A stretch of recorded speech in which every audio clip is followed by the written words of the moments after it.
बकिया video देखने से पहले वीडियो को लाइक करें, राहम टीवी चैनल को सब्सक्राइब करें और बेल आइकन पर क्लिक करें। शुक्रिया।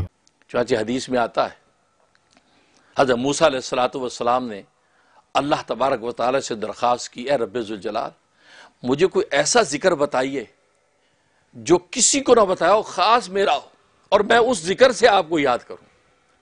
होता है ज़ाहिर कलीम है, अल्लाह से कलाम करते हैं तो अल्लाह से बातें करते हैं, महबूब है तो अल्लाह से पूछ लिया कि आप ख़ास कोई चीज़ जिक्र मुझे दीजिए, मैं उस जिक्र से आपको याद करूं।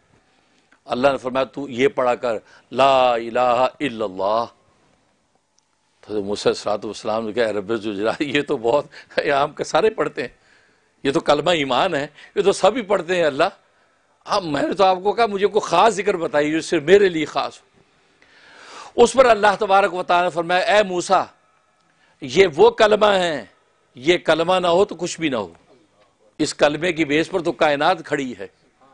ये कलमे की वजह से तो कायनात जिंदा नजर आती है। और इस कलमे को एक पलड़े में रख दो और सारी कायनात दूसरे पलड़े में रख दो, ये कलमा और सारी कायनात पर भारी हो जाता है। ये इतनी खास चीज है, इतनी अहम चीज है, लेकिन मैंने इसलिए इसको आम कर दिया ताकि हर बंदा इससे नफा उठा सके। तो मूसा अलैहिस्सलाम जिन्होंने अल्लाह से खास जिक्र मांगा, अल्लाह ने फरमाया कलमा ला इलाहा इल्लल्लाह उसका खास जिक्र है, ये पढ़ो। वो कहते हैं अल्लाह ये तो सबको पता है, और मैं इसीलिए तो आम किया, ये बहुत अहम है, हर एक की ईमानी ज़रूरत है, हर एक की रूहानी ज़रूरत है, अगर ये ना हो तो कुछ भी ना हो।